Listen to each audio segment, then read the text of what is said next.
More night po sa inyong lahat. Ako ulit si JDB, ang inyong abang lingkod. Pag-usapan natin ngayon, ito pong nangyari doon sa sa Senado, 'di ba? So, nagkaroon ng tawag dito, issues, 'di ba? Kung inyo hong maalala, teka ha. Etong si Bato de la Rosa ay meron siyang motion, 'di ba? Pero bago yung motion niya, meron pa siyang meron yung kanyang privilege speech. 'Yon, ibig sabihin. Tapos yung kanyang yung doon sa kanyang privilege speech, bandang huli binanat ni Bato de la Rosa yung kanyang pamatay na na motion. Okay, so yun, nakuha ko ng mga videos. So eto, tingnan nyo ha. So pagkatapos siya mag-deliver ng kanyang privilege speech, tapos nag-motion si Bato de la Rosa na ipinababasura niya ang impeachment complaints, yung 7 articles of impeachment laban kay Sara. Tapos dahil po doon sa kanyang petition, sa kanyang motion ay kumbaga nadali sila roon na napili, ayaw niya kasing mag-convene Kaya lang nangyari, since yan ay impeachment court matter, so dapat daw naka-convene. Pumayag naman na rin siya ma-convene, di ba? Tapos kalaunan, ito naman pong si Alan Peter Cayetano inamyendahan yung kanyang motion to dismiss. Yan yung si Bato. Nung pagkatapos na nilang convene bilang impeachment court. To dismiss, handa ka na tumayo ang impeachment court. Or hopeful ka pa rin na ma-dismiss? Good, wala ko. Good ko na pa rin. Magpunta ko. Hindi ko pwede matras niya. Whatever happens to my motion, tuloy lang ko, tuloy lang ko. Kasi wala na, lalong pa na. Yeah, as senator, isa yan sa sinumpaan yung parang bata kausap no? Di ba? Na kapag may impeachment case, talagang may... But still, I'm optimistic. Napapagbigyan yung aking motion. To dismiss. I am very optimistic. So sir, kailan mangyayari yun? Today din ba? Kapag nag-convene na kayo impeachment court o sa mga susunod na araw pa? Baka today. Today din. So i-reiterate mo yung iyong motion? Kapag I did not reiterate the motion because sabi ni Senate President na itatake yung aking motion ko sa impeachment ko. Baka recuse na lang ipapasa ko. Or kung gusto nila, I can reiterate my motion. And then vote on. And you're... It may happen today. Okay. I don't know kung matutuloy pero I hope na matuloy. Madesisyonan yan ngayon. Okay, so eto na nga, di ba? So wala na natrasan. So hindi, nalilito pa rin siya alam na niya at that point na nakapanumpa na sila, diba, na nga niya kung magko-convince sila sa impeachment court, so doon daw kasi dapat itong mapag-usapan. So ito na nga nangyari, di ba? So inulit yung motion, tapos nasigundahan na. Ito naman po si Alan Cayetano ang sumigunda doon. Pero alam nyo, yung motion po ni Bato de la Rosa, ito po kung tutuusin, ito po ay napakamapanganib. Pero yung sabi ni Alan dito.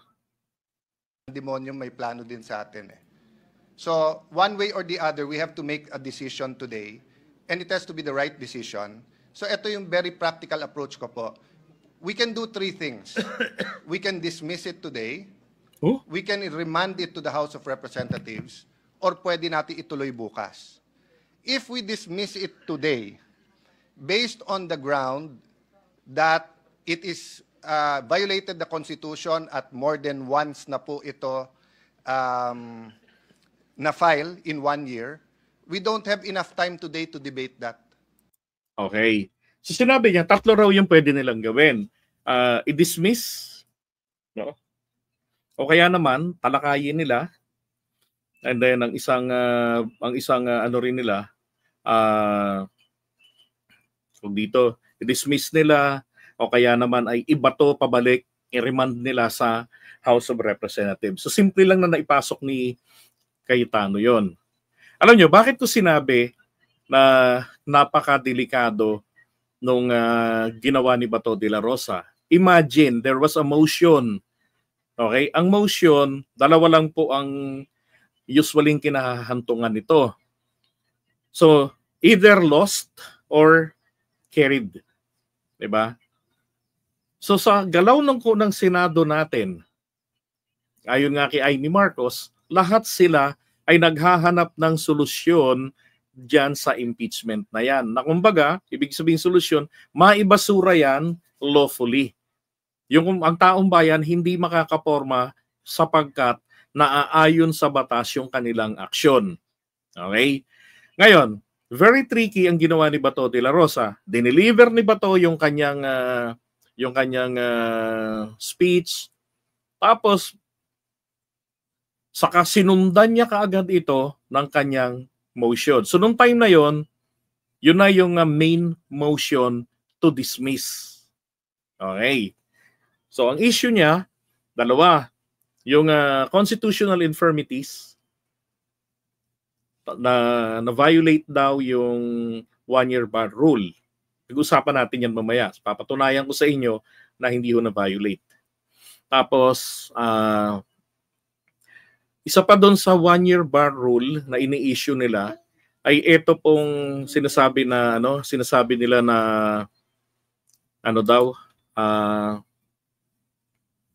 yung 10 days, calendar days, yung ganon, na violate din daw yun.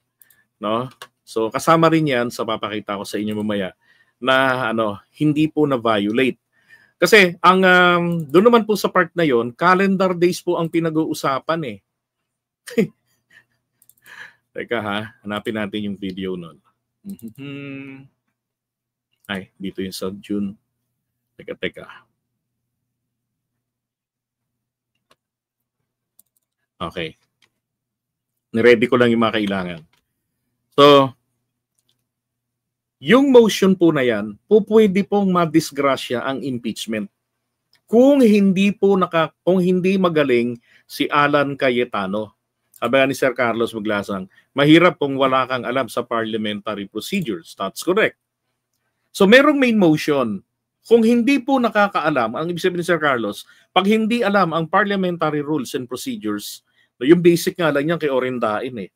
So, ang mangyayari, alam nyo lang, defeat or carried. Paano yun? Bobotohan lang kayo, yes or no, paramihan. Sa tingin ko po dyan, makukuha nila po dyan ang simple majority para po ma-dismiss ang impeachment complaint na yan. Tapos sa kasusundan na nila yan ng adjournment sinidye. Parang nangyari, adjourn na sinadya. So yun ang tingin ko na rito. Kaya lang, expect the backlash. Magwawala ang taong bayan nito.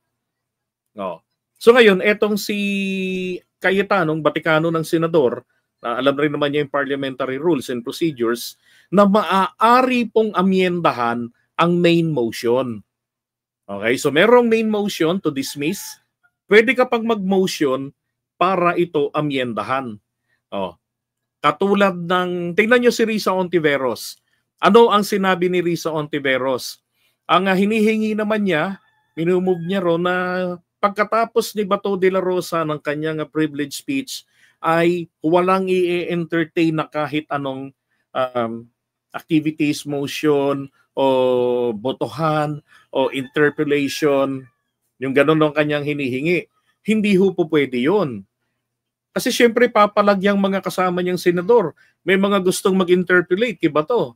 May mga gusto naman na, sige, let's divide the table. Diba? Ginagano na nga ni Bato de la Rosa. Let's divide the House. Let's divide the Senate, sabi niya. But actually, dapat doon is divide the table. Ibig sabihin, let's decide, magbotohan na tayo. Kung natuloy po yun, nako, malamang ho, nasa rally tayo ngayon. Malamang may umakyat na ng Senado. Diba? Yun nga lang na na-remand sa Senate, nakita nyo naman yung gate mismo ng Senado, sinaraduhan ng mga rallyista, ng mga extreme, mga komunista. No, talagang walang nagawa kahit kapulisan, walang nagawa yung mga taga-Senate. No, takbuhan na lang sila palapit kasi nung June 10 inakyat yung gate nila. Nilagyan ng tarpaulin tapos inakyat. Tapos yung nakaraan naman, yung kahapon, pinuntahan naman mismo, nilagay yung truck doon. Walang makakapasok, walang makakalabas while nagsisession sila. Ngayon, alisin natin muna si Alan. O inyo maalala, di ba? Nung ang pinasok nito ni Alan Cayetano ay remand. Actually, may naka-appreciate doon eh. Ito. Papasalamat po kay Senator Judge Alan Cayetano sa napakalinaw niyang eksplanasyon kanina at marami ho siyang sinabing punto na intindihan ho natin. Mr. Presiding Officer. Okay. Mamaya, pag-uusapan, we'll talk more about this sa susunod natin topic. Pero pinag-uusapan natin ngayon dito, ito pong issue ni Bato de la Rosa dun sa impeachment na pwedeng desisyonan po ng Senado. Okay? Ano yung pwede nilang desisyonan? Una, yung main motion niya na ibasura yon, mabuti na lamang po napigilan dahil yung kanyang motion ay naamyendahan ni Bato de la Rosa. At kumbaga po naisalba, naamyendahan ni Cayetano, ni Boy 10K, naisalba yon at sa pamamagitan ng remand. Pero tuloy pa rin po ang impeachment. Yun naman ang sinabi ni Cheese. Hindi naman sinabi na dismiss na ito. Okay? So buhay pa rin po, tuloy pa rin ang impeachment. Yun rin naman ang sinasabi nila Congresswoman Beatrix Luistro. Now, putahan natin ngayon etong kanyang speech ni Bato de la Rosa. Tingnan nyo ha. Ito yung kanyang speech ng June 10. Kasi sinagot ko tong mga to eh. Siyempre rito lang sa live natin. June 10, privilege speech. Privilege speech, impeachment trial of Vice President Sara Duterte in June 10. Ayan.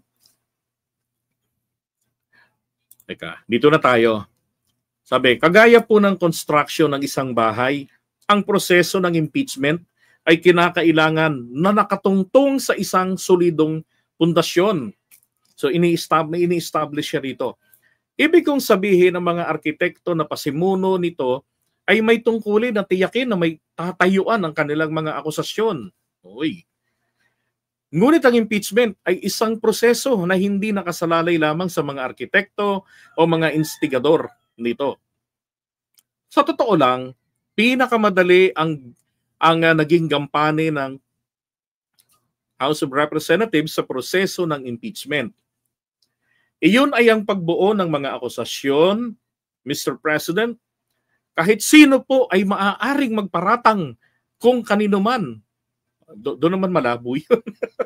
Kasi kailangan pag magpaparatang ka, kailangan may kalakip kang solidong ebidensya. Hindi ho ba kapag ka nagpa-file ng impeachment, ito po ay tinitignan pa kung ito ba ay sufficient in substance, sufficient in form? Kasi pag kayo sinasabi lang ni Bato de la Rosa ang ganyan, hindi ho papasayan, hindi ho lulusot yan. At saka isa pa, kapag kasakaling ilusot yan at dinaan sa korte, di ba? Disgrasya lang rin sila. Now, ito pa. Para sila mga bobo na magkagano. Sabi, sa bahagi naman po natin, ang pinakamahirap, sa side raw po ng Senate, ang pinakamahirap, ang Judgment Day. Diba? Ang paghawad, yung pagbaba ng hatol nila, na makatarungan at katanggap-tanggap. Ang tanong, susundin ba ni Bato de la Rosa ang ganon?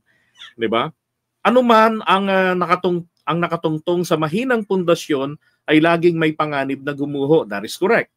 Kung ang isang impeachment case ay minadali at nakasandig sa paghihigante at pamumulitika, ay maihahalin tulad sa isang estrukturang itinayo sa gilid ng bangin. Tama rin yun. Pero kung hindi siya nakakasiguro na yung impeachment na yun ay minadali. Di ba ang nakalagay doon sa saligang batas? Option kung idadaan pa ron. Teka ha. Bagamat tungkulin na obligasyon natin, sabi niya, sa Senado na mag-convene bilang impeachment court, responsibilidad din natin na maging mapanuri at critical sa impeachment complaint na ipinapasa rito sa ating bulwagan. Yon. So ito yung sinasabi ron. Itong Article 11, kasi sinasabi niya ha, with this, Mr. President, my dear colleague, allow me to express my serious concerns surrounding the constitutionality and sound foundation of the articles of impeachment that the Senate is set to tackle. So Article 11, Section 3, Paragraph 2 ng Constitution, a verified complaint, so walang pagdududa, verified complaint yun, for impeachment may be filed by any member of the House. So kahit sinong miyembro ng Kongreso o kahit na sinong mamamayan ay maaaring mag-file daw po ng impeachment case sa pamamagitan ng resolution of endorsement by any member thereof. So, halimbawa, isang kaganyan, ordinaryong tao nag-file ng impeachment complaint. So, merong dapat kongresista na mag-i-endorse nito. Pero hindi po nangangahulugan yung pag-endorse nito ay ito po ay yung official action na ng Kongreso. Ngayon, kasi ang official action nito yung pag-refer sa Justice Committee o yung pagboto nila na ibig sabihin kasi rito yung nagdesisyon ang mga kongresista tungkol doon sa impeachment. Pero yung endorsement, hindi po. Kailangan, requirement lang kasi ng endorsement base sa Constitution kapag mamamayan ang nagsampa. Pero kung kongresista, hindi na. Ba't pa naman, halimbawa, si Sandro nag-file o 10 kongresista, hindi na kailangan ng endorsement pa ng kapwa kongresista. Sila na yun eh. Okay? So sabi rito, which shall be included in the order of business within 10 session days and referred to the proper committee within 3 session days thereafter. Okay.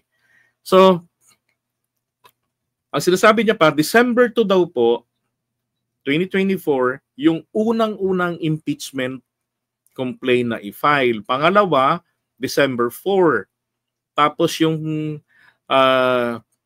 etong mga ito raw na pati December 19 yan. So 4/19 ng December last year nag-file, pumasok yung 3 impeachment complaints.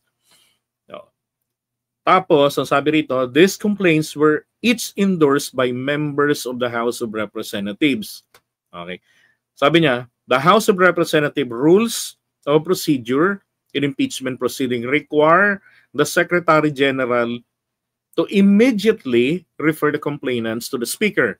Ito pong immediately refer, wala po itong window frame kung gaano katagal. Wala pong sinasabi kung ilang araw yan. Yung immediately nila. Katulad lang din yan, sinabi nga ni former Supreme Court Associate Justice Ascuna, ni Adolph Ascuna, na yun palang forthwith, it is a flexible. Siya yung sumulat, so siya yung dapat nating sundin. Flexible term daw ito sa kanyang kalooban nung sinulat niya yan. That it mean subject to considerable delay. Yon. So kung wala naman daw pong ganon, hindi pwedeng i-delay. Immediately ang ibig sabihin. Pero pwedeng ma-delay kung merong ibang mga bagay na mahalaga. Na katulad ng yung subject naman yung i-justify nila Chis Escudero, pero sabi nga niya sa mga interviews niya, so far wala namang nakita akong paglabag pa nila. Kasi nagkaroon ng eleksyon, tapos noon meron silang tinapos na mga legislation galing sa LEDAC, tapos may mga confirmation. So yun ang justification. Okay, let's take that. Ganun talaga, di ba? Yun ang diwa niya, hindi yung absolute na right away. So ganun din po ito. 'Di ba? Pwedeng ito ay magkaroon ng another interpretation sa side ng House of Representatives. Kasi meron ding interview itong si Velasco na may mga kongresistang nagsabi sa kanyang, i-hold mo muna yung pagpapadala niyan sa House Speaker. Kasi yung House Speaker ang magre-refer niyan sa Justice Committee. Kasi nakita po nila na hilaw yung mga isinubmit na mga impeachment complaints. So ang pangit nga naman, doon malang sa committee level, parang kumbaga ho sinindikato sila, katulad nung nangyari kay Gloria Arroyo, na sindikato, di ba, yung impeachment. Kasi inuunahan ng pro-Gloria ang pagsasampa ng hilaw na impeachment complaints. So, ang ginagawa ng Kongreso noon, nakaalyado ni Gloria, pag may pumasok na impeachment complaints, agad-agad ina-actionan nila ito, nirefer agad nila. Dalawa yun eh. Mga sumunod mga taon, dalawa yun. Every other, next year, meron na naman. Nire-refer sa Committee on Justice. Pagdating doon, binabasura dahil po hindi sufficient in form or hindi po sufficient in substance. So ganun yung nangyayari, nasasabutahe. Kaya ang gustong mangyari rito ng mga kongresista, yung grupo ni Sandro daw, ay planchadong-planchado. Kaya nagkaroon ng 4th impeachment complaints na isinampa po ng mga representatives ng mga kongresista. Yan. Pero yung binabanggit niyang 10 session days, ang problema ho kasi sa kanila, binabanggit nila ni Bato yung tawag dito, 4 na buwan ang pinalipas. Inintindi po kasi nila ito bilang bilang tawag diyan, calendar days. Ang pinalilitaw nila. Hindi po ba malaki ang pagkakaiba ng calendar days? 'Di ba? Edgar Casas o Casas. 'Di ba? Magkaiba yung calendar days. Ang calendar days magbibilang ka 1 2 3 hanggang 30. Yun ang calendar days. Ang pinag-uusapan po dito is the fucking 10 session days. Magkaiba po ang session days. Bigyan ko kayo ng halimbawa. So, di ba kapag mag-uuwian na yung mga senador o yung mga kongresista, ano ho ang sinasabi nila? Hindi ba ang sinasabi nila, let us suspend the session until tomorrow 2 o'clock in the afternoon. Di ba? Yun ang sinasabi nila. Hindi po kasi nangangahulugan ng session day ay 24 oras. Hindi po. So, kailan po nagsasara yung session day? Kapag sinabi nila, okay, let's adjourn. Ganon. Adjourn na natin tong session natin. So, that's the 1 session day. Kung tumagal ng 1 linggo yung isang session, tumagal ng 2 buwan yung isang session, lahat po yun, 1 session lang yun. Okay? Ganon yun kung di ninyo na-observe. Okay, pansinin niyo sila kapag mag-uuwian na. Let's suspend the session. I move to suspend the session today. 'Di ba? I move to suspend the hearing today. Tapos until tomorrow or until next month. Oh, ganun po. So ito yung paliwanag nga ng isa sa mga prosecutor, anak ni dating Congressman Ronnie Zamora, si Bel. One last point. Pwede po bang bigay ng malinaw na kung ano yung kinahinatnan ng 3 articles, 3 impeachment complaint versus dun sa pang-4? Kasi kung babalikan natin yung mga statement kagabi ni Senator Alan Cayetano, indirectly meron siyang tinutumbok na na parang nagkaroon ng error during the process. Specifically yung rules of procedure ng impeachment, mukhang pinatutumpulan niya is Rule 2, Section 3. Paki-enlighten nga po kami ron. Bel Zamora will answer your question. Hi, for everyone's clarity, as we know, there were 3 impeachment complaints filed in December. So the first one was filed on December 2. And under the Constitution, an impeachment complaint filed by a member or a public citizen, which is endorsed by a member, shall be calendared in the order of business of the House within 10 session days. So for everyone's clarity, again, February 5 fell as the 10th session day. This is different po from calendar days, so we shouldn't count 10 calendar days from December 2. So all of the impeachment complaints, the 3 impeachment complaints were included in the order of business on February 5, which was the 10th session day. Okay. So, yun yung last day, yun yung 10th session day nila. Okay, yung February 5 na yon. So pasok po siya doon sa requirement ng ating constitution. Ngayon po, ano hong nangyari? Okay, kasi nga, uulitin ko lang, tawag dito, ano yung calendar ng Congress? Ano yan ang pinag-uusapan dito, session days. Okay? Hindi po literal na na calendar days. Kinikilabutan sa pinagsasabi ni Bato, he was just reading the quotes, feeding to him by his legal staff. Actually, hindi niya naiintindihan ang pinagsasabi niya, especially the legal terms at yung mga consequences. Kaya nga Kaya nga nung binanggit niya yung huli, meron pa siyang binanggit ng guided ng Holy Spirit. Tumatawa yung, di ba? Tumatawa na ng tawa yung nasa likod niya Kasi yung mga yun, usually mga staff yun, mga abogado yun, staff ng ibang mga senador. Iba mga bisita nila na interesadong makinig sa mga kaso. So, ang ginawa nito, ang sinasabi rito ni Kulot, tawag rin si Kulot na nakita ko sa Kongreso, ay pasok pa ito. Kasi yung, again, ulitin ko lang, yung session days po ang binabanggit dito, hindi ito nangangahulugan ng 24 oras ang binibilang. Yes, anak po yan ni dating Congressman Ronnie Zamora. Yan, dalawa yan. Yung isa ay yung congresswoman ng Taguig na natalo yun yung Chubby. Tapos yung kuya nitong isa, mayor ngayon, re-elected mayor ng San Juan. Okay. San Juan City.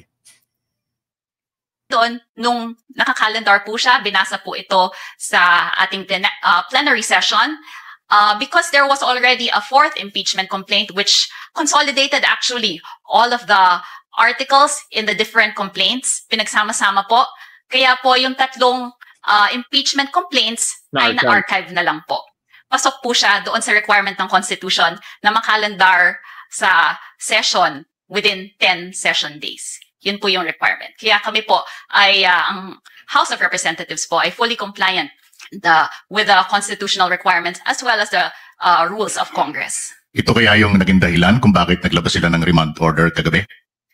Isa po yun sa dahilan sa tingin ko. But I think it's because they did not, with the due respect, they did not understand the House rules and what happened during the last day of our sessions then. Okay. So yun, maliwanag. Yes, magkapatid sila ni Pami Zamora. Now, balikan natin to. So eto, maliwanag na yung session days. Inintindi kasi nila yung session days na yan sa calendar days. Kaya may mga DDS na nagsasabi, anong petsa pa? Common sense, JDB. Anong petsa pa yan na file yung unang-una? Hindi ba February 2? Anong petsa na yan? Ay December 2. Then anong petsa na yan? Anong petsa na yan na nadala sa Senado? Hindi ba? Diba? From December 2 tapos naging February. Lagpas-lagpas na daw. Bukod pa doon, ilang impeachment complaints daw yan? Bakit yung pang-apat yung nakapasok? So ito naman yung pag-uusapan rin natin. Okay, sabi, given the glaring circumvention of the Constitution, should we allow impeachment complaints which are constitutionally infirm? Mali na nga rito si Bato de la Rosa. Kung defective yung foundation ng impeachment complaint, marirepair o marehabilitate ba ito ng pag-convene ng impeachment court? Hindi po ba mawawala ng saysay ang pag-convene ng Senate as the impeachment court? Kung malinaw na labag sa konstitusyon ang nais nating itayo. May conclusion na si Kulokoy. Ano pa?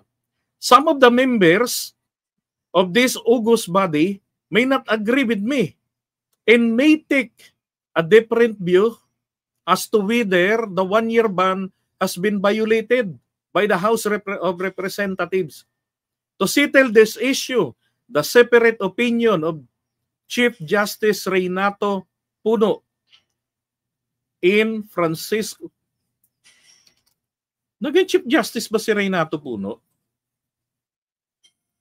Naging Chief Justice ba si Reynato Puno? Alam ko, ano lang, Associate Justice lang. Kasi at the time, na tinatalakay po yung impeachment, itong Francisco versus House of Representatives, ito po ang ang Supreme Court Justice diyan, Chief Justice, ay si Davide.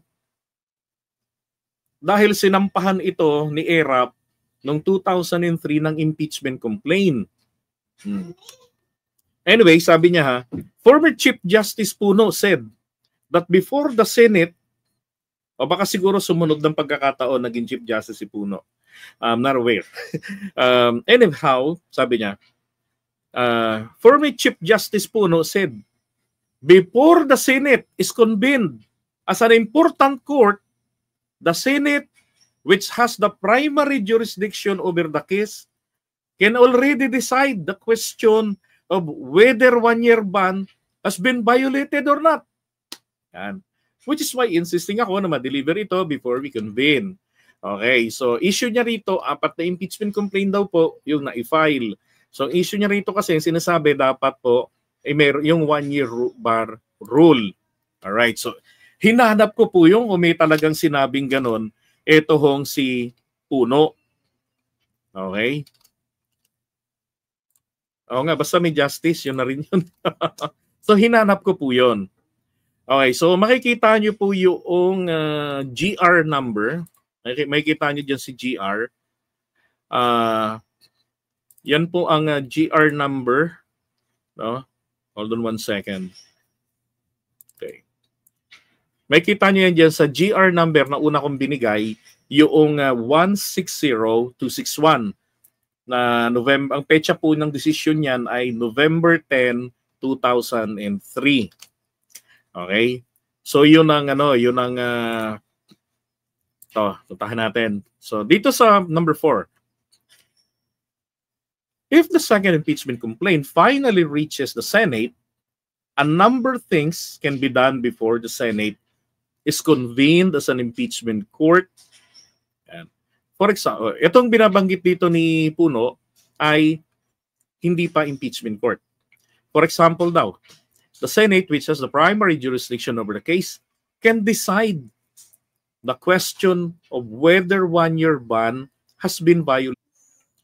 And then a dismissal of the second impeachment complaint can be done by the Senate motu proprio or through a motion to quash filed on behalf of Chief Justice Davide. Yan. So pwede raw pong ang Senado mismo, base sa kanyang opinion maaari daw pong etong Senado ay yung motu proprio, ibig sabihin is a proactive, kusa, walang nag-uutos sa kanilang gumalaw. Which is very seldom nilang ginagawa. Kasi sabi tamad raw sila. Ay po pwede po silang magkusa ang Senado o kaya naman po ay hilingin. Kung ayaw nilang magkusa, hilingin daw dapat ng akusado. In this case, itong kampo ni Sara, hilingin. Diyan sa Senado. Eh, unang-una, wala pa namang hinihiling yung kampo ni Sara, di ba?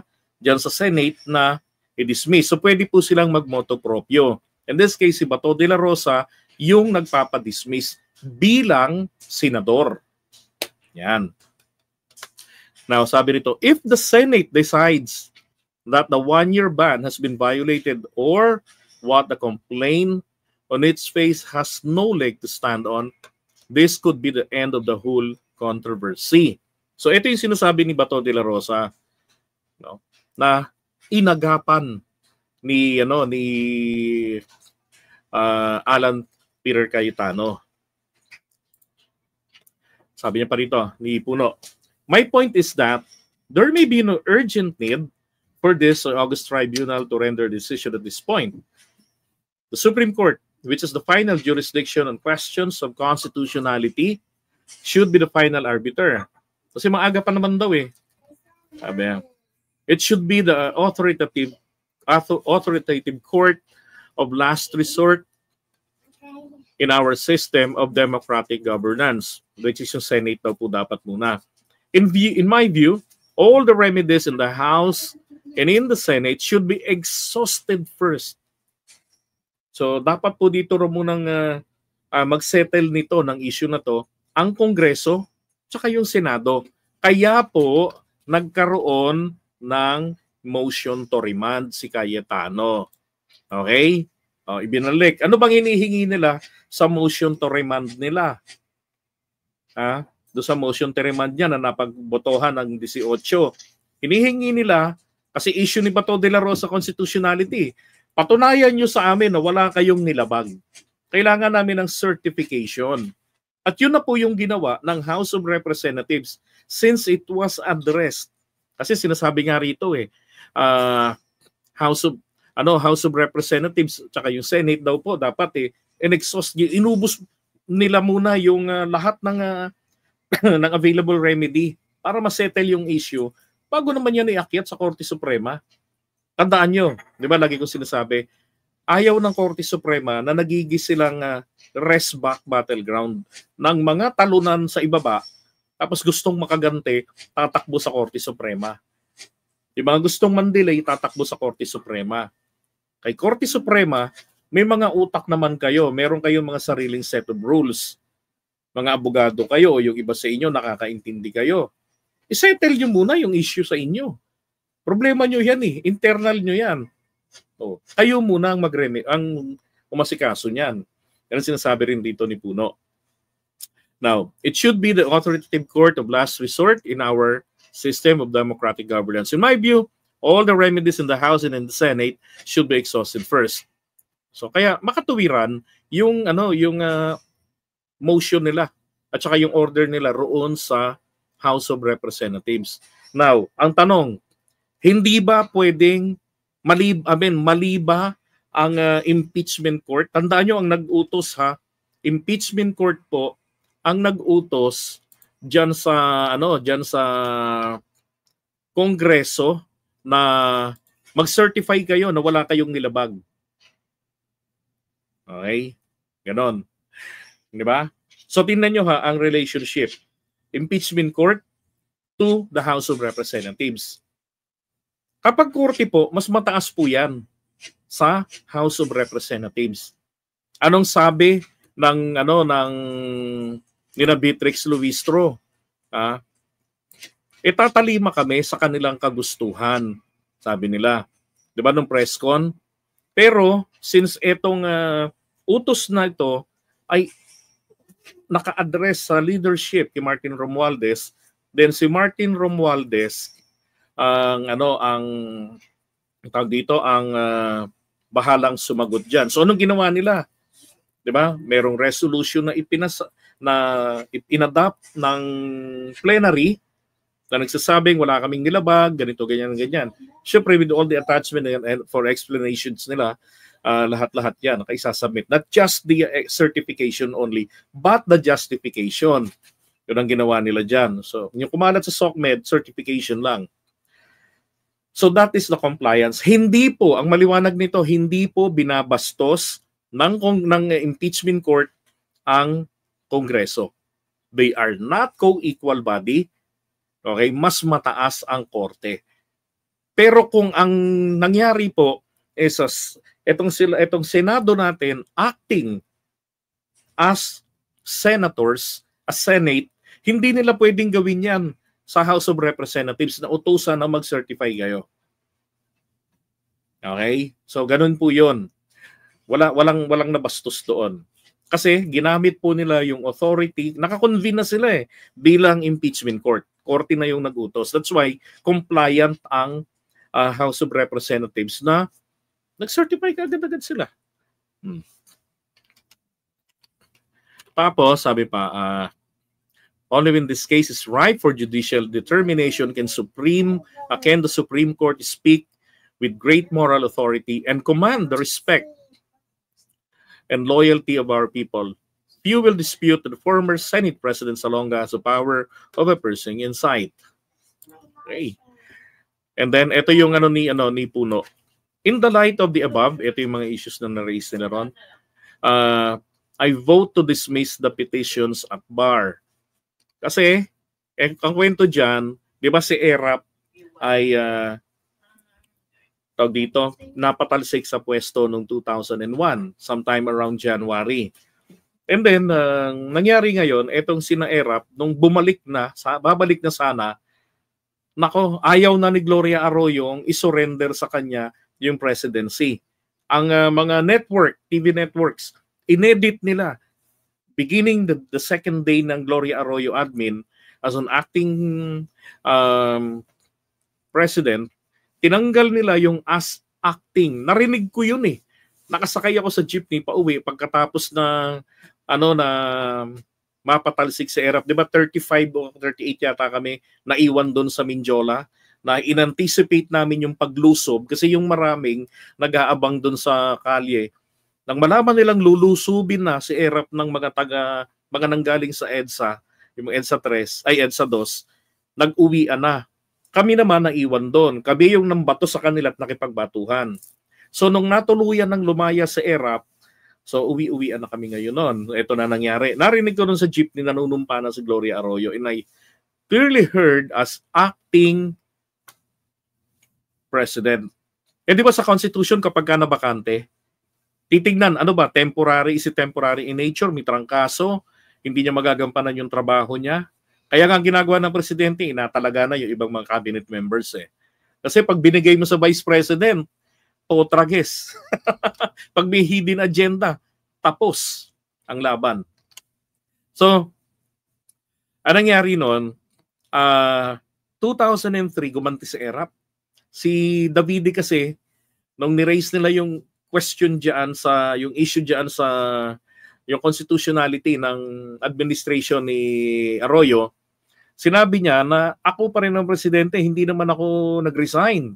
Ang sabi ko, para matigil ang gulo, alis ako muna, papalamig, ganyan. At pinaubaya ako kay Gloria. Ngayon, handa na akong bumalik. Kaya lang, nung babalik na siya, ayaw nang ibalik sa kanya ni Gloria Arroyo. Kaya question sa Korte Suprema. Ang ginawa nito ni Davide, I don't know kung it was 2003. Basta babalik siya noon nung wala ng gulo. Ang ginawa nito ni Davide, naglabas sila ng desisyon gamit yung nabasihan yung diary ng taksil na kaibigan niyang si Edgardo Angara, nating senador, na ginawa niyang ES. Sinubmit ni Angara yung diary niya nakalagay, ayoko na, pagod na ako. Sabi ni Davide, this is a clear indication na ayaw niya na talaga sa presidency. Kaya, considered resigned si Erap. So, sa galit ni Erap ngayon, nagsampa ng impeachment case laban kay Davide. Kaya lang yung impeachment case ni Erap na naisampa, mga kapatids, kung hintay ka ha, baka nandito. Okay, andito. Ayan evidently, the House of Representatives has taken recognizance of the first complaint acted on it. Bakit daw po? Kasi nag-file po ng June 2, 2003 si Erap. Okay, June 2 ha, 2003. Tandaan niyo yung petsa, June 2, 2003. Tapos nagkaroon po ito ng referral, sabi diyan along with the resolutions of endorsement signed by the 3 members of the House. And then on August 1, 2003, Speaker of the House directed the chairman of the House Rules to include in the order of business. Fuck. Ang layo nito, June, tapos August, di ba? June, July, August. So mahigit isang isang buwan ito, o halos isang buwan. And then, Speaker of the House elected a chairman. And then, di ba, binabanggit nga 10 session days. Yung mga ganon. So, lagpas na naman. Kasi iniisip ng iba ngayon, calendar days, magkaiba yon. And then, to include in the order of business of the complaint. And then, on October 13, 2003, the House Committee on Justice included the complaint on its order of business and ruled that the complaint was sufficient in form. And then noong October 22, 2003, yung same committee dinismiss po yung complaint. Dismiss the complaint for impeachment against the 8 justices including Davide of the Supreme Court for being insufficient in substance. So, ibig sabihin, yung first impeachment complaint na isinampa ay wala pong kumwestiyon kung ilang araw, kung tungkol doon sa calendar days, walang kumwestiyon doon. Ang nangyari, pasado po roon sa insufficient inform, pero doon po sa laman, wala raw pong kwenta. So, dinismiss nila ngayon. Okay, so yun ha. Pero tinita sabi, I would second the view that the term initiate would be construed as the physical act of filing the complaint, coupled with an action by the House taking cognizance of it, referring for example daw, yung referring daw ng complaint to the proper committee. Tapos,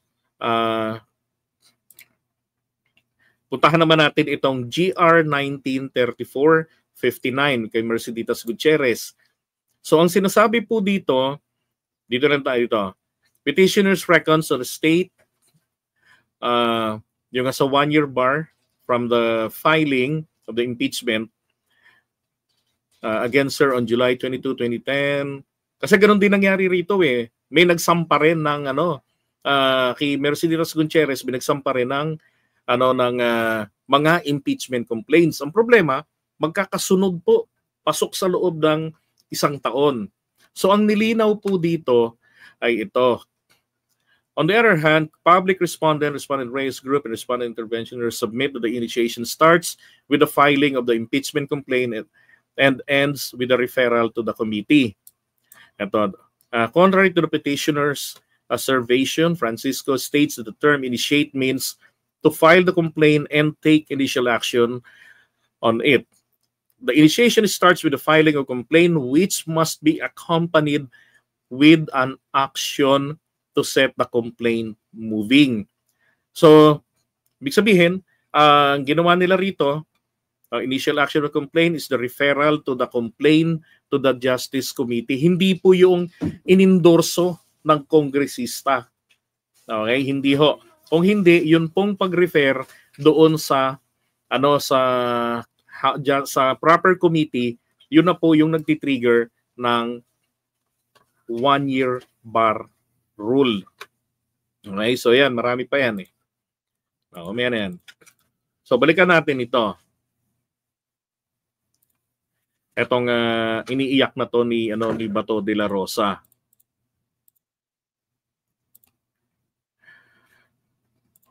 Sabi niya, when the 4th impeachment complaint was submitted, the 19th Congress was teetering at the brink, on the brink of a long slumber. The Senate is now being urged to convene with only 2 session days. So ito isa pang argumento rin niya para ipa-dismiss. Dadalawa na lang ang natitirang araw natin dito sa kasi di ba mag-a-adjourn sila ng 13 CDJ. Sinasabi niya, so hindi po ako abogado. Alam ko pong walang kaso na mapa-civil, administrative o criminal na dinidinig sa loob lamang ng 1 buwan. Alam nyo, tingin ko dapat nga pong ginawa ni Bato rito nung una pa. Question niya na si Cheese, di ba? Kung ayaw niya pala ng ganyan kaikli lang, alam niya na hindi naman, walang ganun. So, suggestion kasi yan ni Tolentino na hanggang 30 ng buwang ito, maglabas ng desisyon. Provided, yung 7 reklamo, bawasan ng 5, 2 ang itira. And then, naghihingalo na po ang buhay ng 19th Congress. Bakit po natin ipipilit pa kung ang pintuan ng 28th Congress ay malapit nang magbukas? So, ayun niyo pa rito sa baba. Because of the changes in members, questions are being raised on the jurisdiction of the 28th Congress to carry on with an impeachment trial commenced in the various Congress. Should the 19th Congress convene an impeachment court, what assurance exists that the 28th Congress would continue the trial? Without such assurance, any efforts of the 19th Congress would constitute a significant waste of government resources, sabi ni Bato de la Rosa. So, kaya ang ginawa naman po itong nina Alan Cayetano, tsaka nito na Cheese, part naging botohan na pinagbotohan ng 18 mga senador, ay tinatanong nila yung House of Representatives kung handa pa ba kaya, kung handa pa ba ang House of Representatives, yung 28th Congress, na ituloy ang impeachment. 'Di ba? Kaya po yung motion nila, yung order nila, yung kautusan nila roon sa House of Representatives, ito po kung tutuusin, pagkilala nila na itong impeachment complaint ay talagang tatawid at mabubuhay under ng 28th Congress. Didinggin ng mga taga 28th Congress ng mga senador bilang impeachment court judges. Tapos sa pamamagitan din po nito na sa pamamagitan rin po nito na acquire tuloy ng korte ang jurisdiction kay Sara. Kaya nga, diba sabi ko nga, napaka-importante ngayon kayo mag-convene under ng 19th Congress para masimulan at tumawid. Kesa roon sa magko-convene kayo, kasi ang ginagawa ni Chis Escudero nito, dinidelay-delay niya para alam niya magkakaroon ng maraming debate sa Senado eh. 'Di ba? Ang gagawin niya ngayon para pumasok ito papunta doon sa 28th Congress. Sasabihin ng taga 28th Congress, hindi naman nasimulan yan para makatawid rito. So hindi namin pwedeng asikasuhin yan. Tama po si 28th Congress doon kung hindi nag-convene ang impeachment court. So nag-convene ang impeachment court, trabaho na lang po ang kulang na gagawin nila starting down ng July 29, which is kailangan pa rin po nating magbantay. So ang tanong, naisahan ba rito si Bato de la Rosa? Opo. Wala na po sanang, nagsiselebrate na po sana sila sa pagkamatay ng impeachment complaints. Kaya lang, ang mali ni Bato de la Rosa, pumayag siya na maamyendahan ang kanyang motion. Ito yung kanyang pagkakamali, oh. Ito yung kanyang isang pagkakamali rito. Even the authority of the House of Representatives continue prosecuting is being questioned since the said complaint was filed by the House of different composition. In fact, some of those who signed the complaint failed to secure a seat in Congress in the recently concluded elections. Mukhang kailangan po natin ng positive act from the 28th Congress, House of Representatives, na kanilang itutuloy ang impeachment complaint na ginawa ng 19th Congress, House of Representatives. Ito yung isa sa pagkakamali ni Bato de la Rosa nang sabihin niya to. Kaya nga naging bahagi tuloy ng pagkilala ng ng impeachment court na may papel na gagampanan. Kailangang sumagot. Kailan po ang compliance nito? Sa July 28 na po yan. Pag nag-convene ang impeachment court. Okay? So yung mga nasa Facebook po natin, lipat po muna kayo sa YouTube at sumasama yung signal. Okay? Sorry. Lipat po muna kayo. JDB. Type nyo na po JDB Live. And yung mga nandito ngayon bago tayo magpatuloy, please don't forget to hit like and then share nyo po yung ating live today. Okay? And lang po muna natin yung sa Facebook. Okay, sumasama yung signal. Magpapakita yung symbol. So ito yung pagkakamali niya. Naging basis patuloy ni Alan Cayetano para ma-formulate yung magiging laman ng kanyang motion to remand. Ito pa. Sabi niya, ito nakakatawa, sabi niya, lagi kong sinasabi, Mr. President, hindi ako abogado. Nevertheless, this cannot disqualify me from speaking against possible constitutional blunders. Possible pala hindi ka pa pala sigurado eh. 'Di ba? Dapat pagtatayo ka, sigurado ka na because you have to prove your claim. Hindi kailangan maging engineer para masabi ng isang tao na unlivable at hindi ligtas ang bahay o building. Alam natin kung kailan matibay at pulido ang pagkakagawa. I disagree. Katulad ng isang bahay, di ba yung mga palmera, yung mga camellia homes? Pagka lumindol, yung mga kantuhan ng pader nagbibiak. And then later on they found out, wala palang poste. Di ba? Nangyari lang, interlocking hollow blocks lang ang nakalagay doon. Tapos pinalitadahan. So pagdating ron, hindi mo alam kung matibay yon until makita mo yung cracks bago ka pa matumbahan ng pader. Okay, when the floor starts to crack, when walls begin to shift, and when leaks appear where there should be none, there and then, Mr. President, there and then, forthwith, we say this was not built well. All right. Ito pa, ganyan din sana impeachment case na ito, the cracks and holes began, blah, blah, blah. Ito yung isang drama niya rito eh. In the spirit of the true action, therefore, allow me to end by moving, respectfully move in view of its constitutional infirmities in question on jurisdiction and authority of the 28th Congress, the verified impeachment complaint, he admitted it's a verified complaint, against Sarah, be dismissed, sabi niya. Mr. President, since I have still the floor, I would like to call Senator Bongo. Mr. President, drama nga ito eh. Because para mangyari ito, kailangan i-recognize ng chair si Bongo. Hindi po siya na kung siya'y nakatayo, siya'y mamimili who will be the next speaker. Diba? Drama to. Kasi ano ba sinabi ni Bongo? Hindi po nakakain ng impeachment. Siya nga, mahalaga siya sa pamilya nila eh. Hindi rin naman siya nakakain ng mga anak niya. Ay nako.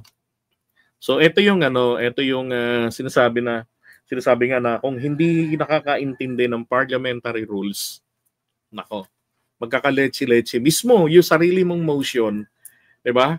Magiging motion na ng ibang tao, mababaliwala na yung sinulong mo. Okay? So 'yon.